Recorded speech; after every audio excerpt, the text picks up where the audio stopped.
Punjab university Chandigarh में NSUI ने Indian national Congress और इंडियन यूथ कांग्रेस के साथ मिलकर यूनिवर्सिटी में सीनेट इलेक्शन न करवाए जाने के विरोध में वाइस चांसलर के दफ्तर के बाहर जमकर नारेबाजी की। एनएसयूआई का कहना था कि जब चंडीगढ़ हाई कोर्ट में इलेक्शन करवाए जा सकते हैं तो पंजाब यूनिवर्सिटी में क्यों नहीं। साथ ही उन्होंने वाइस चांसलर के खिलाफ आरोप लगाते हुए कहा कि अकेले राज करने के चक्कर में वाइस चांसलर सीनेट इलेक्शन पर राजनीति कर रहे हैं और जैसे पूरे देशवासियों के लिए दिल्ली में पार्लियामेंट है उसी तरह स्टूडेंट्स के लिए सीनेट इलेक्शन है।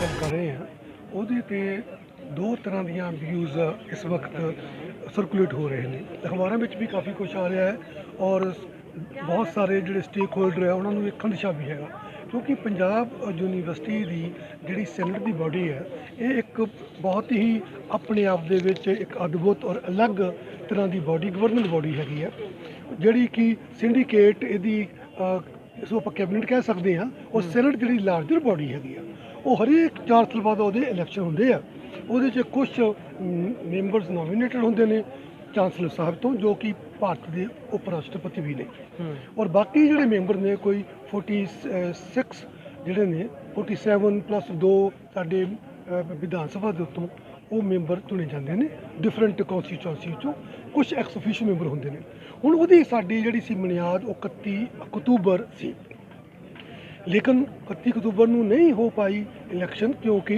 15 अगस्त को एक बार ये सस्पेंड की गई सी उन्होंने पोस्टपोन किया गया सी कोरोना की गल करके उस तो बाद फिर अक्तूबर में आके कि MHRD मिनिस्ट्री तो चंडीगढ़ तो एडमिनिस्ट्रेशन तो ड्यू टू सर्टन डिफिकल्टीज़ फिर उन्होंने लैके वो किया गया हुण लेकिन ये है कि जदों सैनेट की एग्जिस्टेंस नहीं हैगी और कोई होर बॉडी नहीं हैगी तो यूनिवर्सिटी के तमाम जोड़े सबजैक्ट ने वो सारे तमाम सबजैक्ट जोड़े ने वो इन्होंने लैके चाहे वो एडमिनिस्ट्रेशन के है ने या फिर अपने वो अकैडमिक ने फाइनैंशियल ने क्योंकि एडा वड्डा अदारा है वो 191 कॉलेज ने 4 वो साढ़े कंस्टीट्यूएंट कॉलेज ने 2 साढ़े रीजनल सेंटर ने ये सारा जोड़ा इन्ने विद्यार्थी ने लखों की गिनती में वह एक सिस्टम चलना है कितना चिर वाइस चांसलर साहब भी मतलब कि इन एंटीसिपेशन करते रहने उन्होंने लैके इन बिट भी इन्हें मंनिया गया कि ਉਹਦੇ ਬਾਰੇ ਪਤਾ ਨਹੀਂ ਉਹ ਕਿੱਥੋਂ ਗੱਲ ਐਂਟਰ ਹੋ ਜਾਂਦੀ ਪੰਜਾਬ ਯੂਨੀਵਰਸਿਟੀ ਵਿੱਚ ਕਿ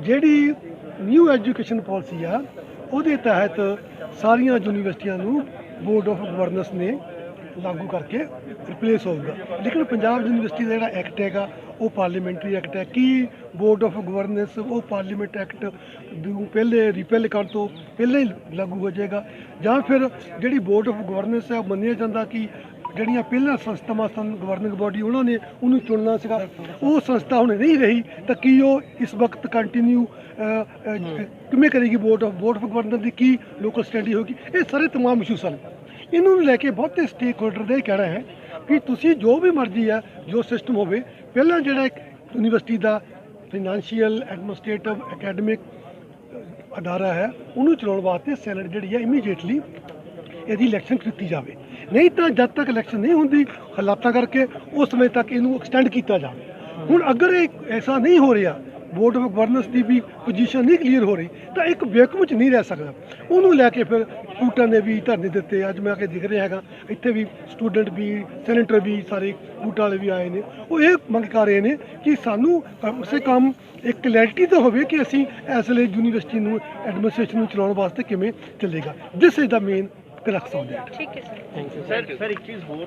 ਜਦੋਂ ਵੀ ਪੰਜਾਬ ਯੂਨੀਵਰਸਿਟੀ ਦੀ ਕੋਈ ਹਾਲਾਤ ਬਣਦੇ ਨੇ ਉਦੋਂ ਇਹ ਪੰਜਾਬ ਯੂਨੀਵਰਸਿਟੀ ਦੀ ਸਿਚੁਏਸ਼ਨ ਪੰਜਾਬ ਦੇ ਨਾਲ ਜਾ ਜੁੜਦੀ ਆ ਇਸ ਕਰਕੇ ਨਹੀਂ ਜਾ ਜੁੜਦੀ ਕਿ ਪੰਜਾਬ ਨੂੰ ਖਤਰਾ ਹੈਗਾ ਕਿ ਸਾਨੂੰ ਹੱਕ ਜਾ ਰਹੇ ਨੇ ਪੰਜਾਬ ਨੂੰ ਡਿਊਟੀ ਨੂੰ ਲੈ ਕੇ ਹੁਣ ਤੱਕ ਹਜੇ ਤੱਕ ਇਹ ਫੈਸਲਾ ਨਹੀਂ ਹੋ ਪਾ ਰਿਹਾ ਕਿ ਪੰਜਾਬ ਨੂੰ ਅਸੀਂ ਚੰਡੀਗੜ੍ਹ ਕੰਪਲੀਟ ਤੌਰ ਤੇ ਹੈ ਉਹਦੇ 'ਚ ਪੰਜਾਬ ਯੂਨੀਵਰਸਿਟੀ ਇੱਕ ਐਗਜ਼ਿਸਟ ਕਰਦੀ ਹੈ ਇਸ ਕਰਕੇ ਉਹਨੂੰ ਲੱਗਦਾ ਕਿ ਜੇ ਪੰਜਾਬ ਯੂਨੀਵਰਸਿਟੀ ਜਿਵੇਂ ਸਾਡੀ दखलअंदाजी खत्म कर दोगे शायद साढ़े चंडीगढ़ के भी जोड़ा है होल्ड वो घट जाएगा उन्होंने जाके पॉलिटिक्स हो जाती है तो दिस वाज द क्वेश्चन वो सारे ही आ जो मौका लगता कांग्रेस का वो भी इसनों प्ले कार्ड यूज़ कर लेंदी है जो मौका लगता अकालियों का वो भी यूज़ कर लेंगे जदों तो अकालियों ने पंजाब यूनीवर्सिटी चाहा ਕਿ ਇਹ ਸੈਂਟਰ ਬਣੇ ਤਾਂ ਕਾਂਗਰਸ ਨੇ ਅਪੋਜ਼ ਕੀਤਾ।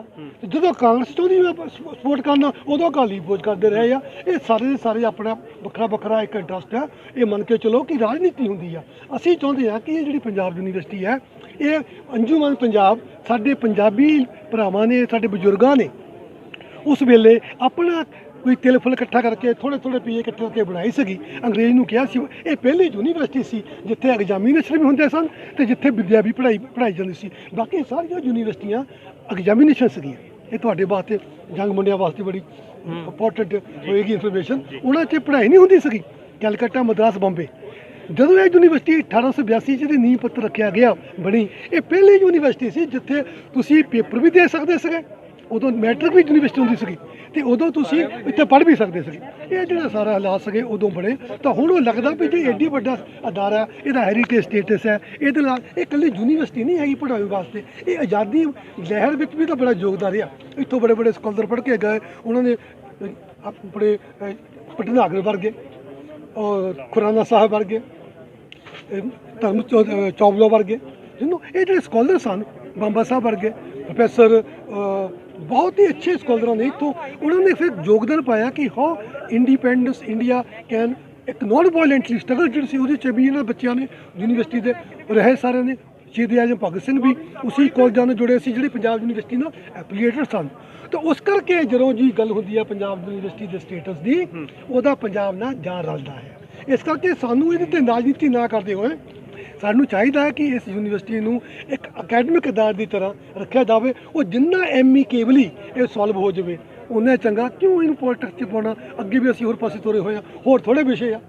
ਇਹ ਪੋਲੀਟਿਕਸ 'ਚ ਨਾ ਹੋਣਾ ਚਾਹੀਦਾ। ਜੋ ਇਹ ਆਪਣੀ ਧੱਕੇਸ਼ਾਹੀ ਕਰ ਰਹੇ ਹੈ ਕਿ ਸਾਡੀ ਜਿਹੜਾ ਇੱਕ ਜਦ ਤੋਂ ਯੂਨੀਵਰਸਿਟੀ ਚੱਲ ਰਹੀ ਹੈ ਸਾਡੀ 1882 ਤੋਂ ਲੈ ਕੇ ਅੱਜ ਤੱਕ ਸੈਨੇਟ ਦੇ ਇਲੈਕਸ਼ਨ ਹੁੰਦੇ ਆਏ ਹੈ ਤੇ ਵੀਸੀ ਸਰ ਕੁਝ ਕਾਰਨਾਂ ਕਰਕੇ ਇਹ ਸੈਨੇਟ ਦੇ ਇਲੈਕਸ਼ਨ ਨਹੀਂ ਕਰਵਾ ਰਹੇ। ਸਾਡੀ ਇੱਕ ਡਿਮਾਂਡ ਹੈ ਕਿ ਸੈਨੇਟ ਦੇ ਇਲੈਕਸ਼ਨ ਕਰਾਏ ਜਾਣ ਕਿਉਂਕਿ ਜਿਹੜੀ ਦਿੱਲੀ 'ਚ ਸਾਡੀ ਪਾਰਲੀਮੈਂਟ ਹੈ, ਪੰਜਾਬ ਯੂਨੀਵਰਸਿਟੀ ਦੀ ਸਾਡੀ ਸੈਨੇਟ ਪਾਰਲੀਮੈਂਟ ਹੈ। ਜੇ ਇਹ ਖਤਮ ਕਰ ਦੇਣਗੇ ਤਾਂ ਸਾਡਾ ਕਿਵੇਂ ਚੱਲੂਗਾ ਸਾਰਾ ਕੁਝ ਜੀ। ਵੀਸੀ ਸਰ ਸੋਚਦੇ ਆ ਕਿ ਇਹ ਸੈਨੇਟ ਖਤਮ ਕਰ ਦੀ ਜਾਣ, ਮੈਂ ਇਕੱਲਾ ਜੋ ਮੇਰਾ ਜੀ ਕਰਦਾ ਉਹ ਕਰਾਈ ਜਾਊਂਗਾ। ਦੇਖੋ ਅਜੇ ਇਹ ਡਿਸੀਜਨ ਵੀਸੀ ਦੇ ਇਲੈਕਸ਼ਨ ਤਾਂ ਵੀਸੀ ਸਰ ਨੇ ਕਰਵਾਣੇ ਆ ਨਾ, ਹਜੇ ਤੱਕ ਇਲੈਕਸ਼ਨ ਹੀ ਨਹੀਂ ਕਰਾਏ। ਬਿਹਾਰ 'ਚ ਇਲੈਕਸ਼ਨ ਹੋ ਗਏ, ਕੱਲ ਹਾਈ ਕੋਰਟ 'ਚ ਇਲੈਕਸ਼ਨ ਹੋਏ ਆ, ਤੁਸੀਂ ਦੇਖ ਸਕਦੇ ਹੋ ਅਮਰੀਕਾ 'ਚ ਇਲੈਕਸ਼ਨ ਹੋਏ ਆ ਜਿੱਥੇ 2-3 ਲੱਖ ਵੋਟ ਹੋਣੀ ਸੀ, ਪੂਰੇ ਤਾਂ 200-300 ਬੰਦਿਆਂ ਨੇ ਵੋਟ ਪਾਣੀ ਹੈ। ਉਹ ਐਕਸਕਿਊਜ਼ ਦੇਈ ਜਾਂਦੇ ਕਿ ਕਰੋਨਾ ਦਾ ਕੱਲ UGC ਦੀ ਗਾਈਡਲਾਈਨ ਆਈ ਹੈ ਕਿ 15 ਤਰੀਕ ਤੋਂ ਯੂਨੀਵਰਸਿਟੀਆਂ ਖੋਲ੍ਹ ਦਿਓ। ਇਹਨਾਂ ਨੇ ਹਜੇ ਤੱਕ ਉਹਦੇ ਬਾਰੇ ਨਹੀਂ ਸੋਚਿਆ ਕਿਉਂਕਿ ਇਹ ਡਰਦੇ ਨੇ ਕਿਉਂਕਿ ਸੈਨੇਟ ਦੇ ਇਲੈਕਸ਼ਨ ਕਰਾਣੇ ਪੈਣੇ ਨੇ। ਸਕੂਲਾਂ ਐਡਮਿਨਿਸਟ੍ਰੇਸ਼ਨ ਨੇ ਕਹਿਤਾ ਸਕੂਲ ਖੋਲ੍ਹ ਦਿਓ, ਸਕੂਲ ਵੀ ਖੁੱਲ੍ਹ ਗਏ ਹੋਏ ਆ, ਪਰ ਸਾਡੀ ਇੱਕ ਯੂਨੀਵਰਸਿਟੀ ਹੈ ਜਿਹੜੀ ਨਹੀਂ ਖੋਲ੍ਹੀ ਜਾ ਰਹੀ ਹੈ। ਕਾਰਨ ਕੀ ਲੱਗਦਾ? ਕਾਰਨ ਸਰ ਕਿ ਸੈਨੇਟ ਦੇ ਇਲੈਕਸ਼ਨ ਕਰਾਉਣ ਪੈਣਗੇ। ਇਹ ਸੋਚਦੇ ਆ ਕਿ ਬਸ ਮੈਂ ਕੱਲਾ ਰਾਜ ਕਰਾਂ ਉਰੇ 3 ਸਾਲ ਵਾਸਤੇ ਆਏ ਵੀਸੀ ਸਰ ਯੂਪੀ ਤੋਂ ਤੇ 3 ਸਾਲ ਵਾਸਤੇ ਰਹੋ, ਜਿਹੜਾ ਚੀਜ਼ਾਂ ਉਹ ਚਲਾਓ, ਇਸ ਚੀਜ਼ ਨੂੰ ਚੇਂਜ ਕਰਨ ਦੀ ਨਾ ਸੋਚੋ। ਅਸੀਂ ਚੇਂਜ ਨਹੀਂ ਕਰਨ ਦੇਵਾਂਗੇ। ਉਹੀ ਤਾਂ ਫਿਰ ਕਰਵਾਓ ਨਾ। 1 ਸਾਲ ਹੋ ਗਿਆ board of finance the meeting ਨਹੀਂ ਹੋਈ, ਕੁਝ ਨਹੀਂ ਹੋ ਰਿਹਾ। ਸਾਡੀ ਯੂਨੀਵਰਸਿਟੀ ਜਦ ਤੱਕ ਸਾਰੀ ਯੂਨੀਵਰਸਿਟੀਆਂ 'ਚ ਐਡਮਿਸ਼ਨਾਂ ਹੋ ਗਈ ਹੋਈਆਂ, ਸਾਰਾ ਕੁਝ ਹੋ ਗਿਆ। ਸਾਡੀ ਯੂਨੀਵਰਸਿਟੀ ਦਾ ਐਡਮਿਸ਼ਨ ਪ੍ਰੋਸੈਸ ਸ਼ੁਰੂ ਹੋਣਾ ਹੈ ਸਰ। ਅੱਜ ਪਹਿਲੀ ਕਾਉਂਸਲਿੰਗ ਹੈ ਸਾਡੀ ਯੂਨੀਵਰਸਿਟੀ ਦੀ। ਇਹ ਸਾਰੀ ਨਾਕਾਮੀਆਂ ਹੈ ਵੀਸੀ ਸਰ ਦੀਆਂ। ਤੇ ਫਿਰ ਬਾਕੀ ਨੁਕਸਾਨ ਸਰ ਨੁਕਸਾਨ ਹੀ ਨੁਕਸਾਨ ਹੈ। ਸਾਡਾ ਡੈਮੋਕ੍ਰੇਸੀ ਖਤਮ ਹੋਣੀ ਹੋ ਰਹੀ ਜੀ। ਅਸੀਂ ਸਰ ਕਿਹਦੇ ਕੋਲ ਜਾਵਾਂਗੇ ਆਪਣੀ ਡਿਮਾਂਡ ਲੈ ਕੇ? ਜਦ ਓਪੋਜੀਸ਼ਨ ਹੀ ਹੋਗੀ, ਸੈਨੇਟ ਤੇ ਵੀਸੀ ਇੱਕ ਮਿਲ ਕੇ ਦੋ ਸੋਚ ਮਿਲ ਕੇ ਇੱਕ ਯੂਨੀਵਰਸਿਟੀ ਨੂੰ ਚਲਾਉਂਦੀ ਹੈ। ਅਸੀਂ ਉਹ ਸੋਚਦੇ ਕਿ ਇਕੱਲੀ ਸੋਚ ਹੋਗੀ ਮੇਰੀ, ਮੈਂ ਜਿਵੇਂ ਮਰਜ਼ੀ ਚਲਾਈ ਜਾਊਂਗਾ।